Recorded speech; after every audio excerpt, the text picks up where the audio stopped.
Study with Vinod Garhwal पर आप सभी का हार्दिक स्वागत है। आप सभी को नमस्कार। हाजिर हूं आज एक नए वीडियो के साथ। आज इस वीडियो में हम दो महत्वपूर्ण टॉपिक पूंजीवाद, साम्यवाद और समाजवाद को कवर करेंगे। पूंजीवाद और साम्यवाद ऐसे टॉपिक हैं जो कि कक्षा 8 से लेकर एमए स्तर तक के पाठ्यक्रम में शामिल किए जाते हैं। ये दोनों ही ऐसे टॉपिक हैं जो कि हमारी दो पुस्तकें राजनीति विज्ञान और अर्थशास्त्र में भी पढ़ाए जाते हैं।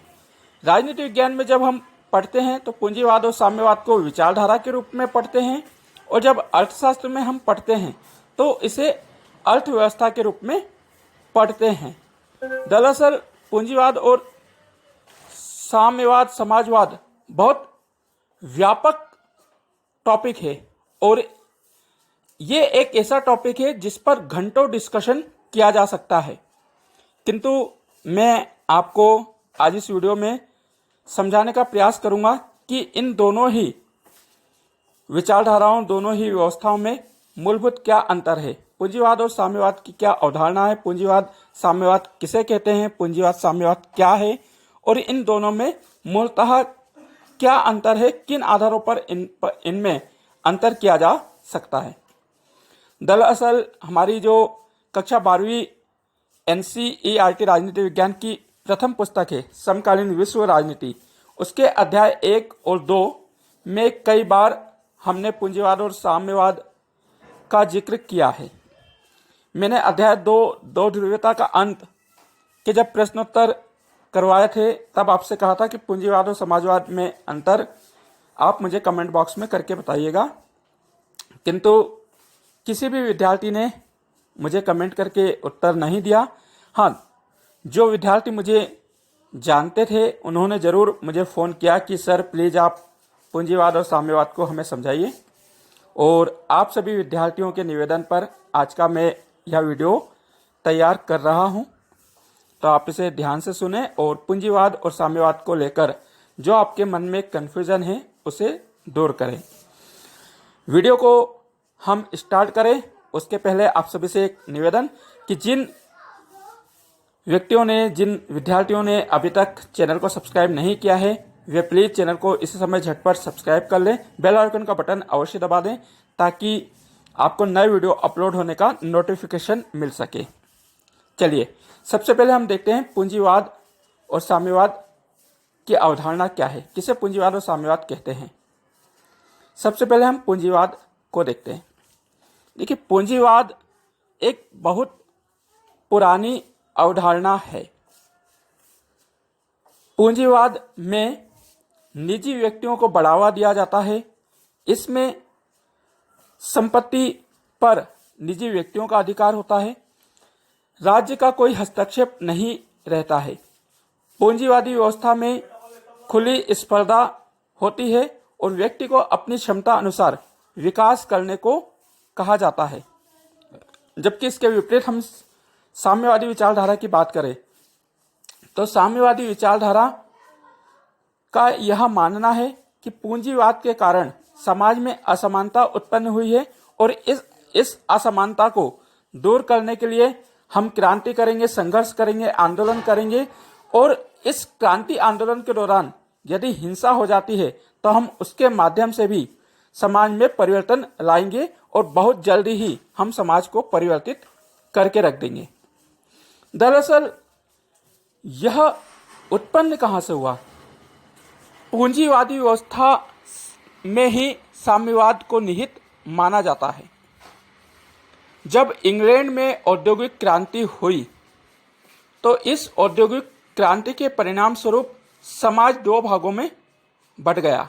समाज में दो वर्ग उत्पन्न हो गए, एक तरफ पूंजीपति वर्ग, दूसरी तरफ श्रमिक और मजदूर वर्ग। तो इन दोनों के मध्य काफी असमानता हो गई, बेमनस्य उत्पन्न हुआ। उस समय एक दार्शनिक थे, एक विचारक थे जिनका नाम था कार्ल मार्क्स। कार्ल मार्क्स ने 1867 में एक पुस्तक की रचना की, एक ग्रंथ लिखा। आप मुझे कमेंट करके बताइएगा कि कार्ल मार्क्स की पुस्तक का नाम क्या है। 1867 में लिखी थी और इस पुस्तक में उन्होंने कहा कि दुनिया में अब तक जितने भी चिंतक, विचारक, अर्थशास्त्री रहे, उन्होंने दुनिया की केवल व्याख्या की है, जबकि आवश्यकता दुनिया को बदलने की है। कार्ल मार्क्स ने अपनी पुस्तक में समाज के मजदूरों और श्रमिकों का आह्वान करते हुए लिखा कि दुनिया के मजदूरों, आप सब एक हो जाइए। आपके पास पाने को सारा संसार है और खोने के लिए केवल और केवल जंजीरें हैं। कार्ल मार्क्स समाज में सर्वहारा वर्ग की स्थापना करना चाहते थे। वे वर्ग विहीन समाज की कल्पना करते थे, सभी को एक समान रखना चाहते थे।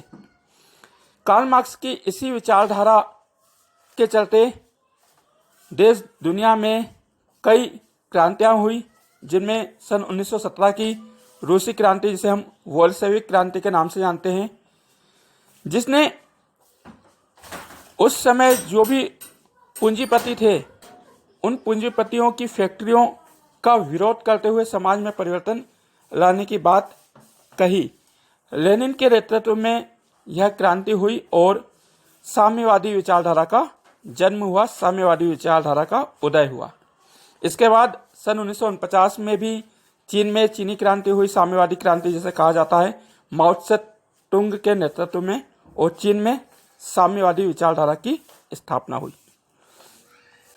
तो आई होप कि आप पूंजीवाद और समाजवाद समझ गए होंगे। अब हम देखते हैं कि पूंजीवाद और समाजवाद, साम्यवाद में मुख्यतः क्या अंतर है, किन आधारों पर इनमें विभेद किया जा सकता है। तो मैंने यहाँ बिंदुवार आपको समझाने का प्रयत्न किया है, आप इसे नोट करिएगा। नंबर 1, नियंत्रण के आधार पर। पूंजीवादी व्यवस्था वाले देशों में उत्पादन के साधनों पर नियंत्रण निजी व्यक्तियों का रहता है। सरकार का कुछ महत्वपूर्ण मामलों में ही अधिकार रहता है, शेष सभी साधनों पर निजी व्यक्तियों का अधिकार रहता है। जबकि इसके विपरीत साम्यवादी विचारधारा के देशों में साधनों पर पूरी तरह से राज्य का, सरकार का नियंत्रण रहता है और राज्य सरकारें मिलकर ही इनके दोहन का रोड मैप तैयार करती है कि कैसे इनका दोहन किया जाना है। नंबर 2, स्वामित्व के आधार पर। पूंजीवादी व्यवस्था में निजी स्वामित्व रहता है, व्यक्ति को वरीयता दी जाती है, सारे संसाधन व्यक्ति अपने हिसाब से इस्तेमाल करते हैं। जबकि साम्यवादी विचारधारा में संपत्ति पर राज्य का नियंत्रण रहता है, राज्य ही व्यक्तियों के मध्य संपत्तियों का समान बंटवारा करती है, निजी संपत्तियों की समाप्ति कर दी जाती है।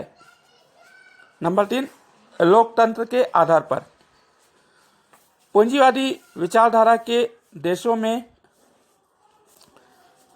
लोकतंत्र पाया जाता है। यहाँ पर 2 या 2 से अधिक देश राजनीतिक दल होते हैं, जैसे कि ब्रिटेन और अमेरिका में हैं। यहाँ पर लोगों को विचार अभिव्यक्ति की स्वतंत्रता रहती है, किसी भी विषय पर व्यक्ति अपने विचार व्यक्त कर सकते हैं। जबकि इसके विपरीत साम्यवादी विचारधारा के देशों में लोकतंत्र का अभाव रहता है। यहाँ पर एक दल का प्रभुत्व स्थापित रहता है, जैसे कि चीन और रूस में है। यहाँ पर व्यक्तियों के विचारों पर प्रतिबंध लगाया जाता है, उन्हें बोलने नहीं दिया जाता है। यदि कोई व्यक्ति सरकार के विरुद्ध बोलता है तो फिर उसे जेल में डाल दिया जाता है।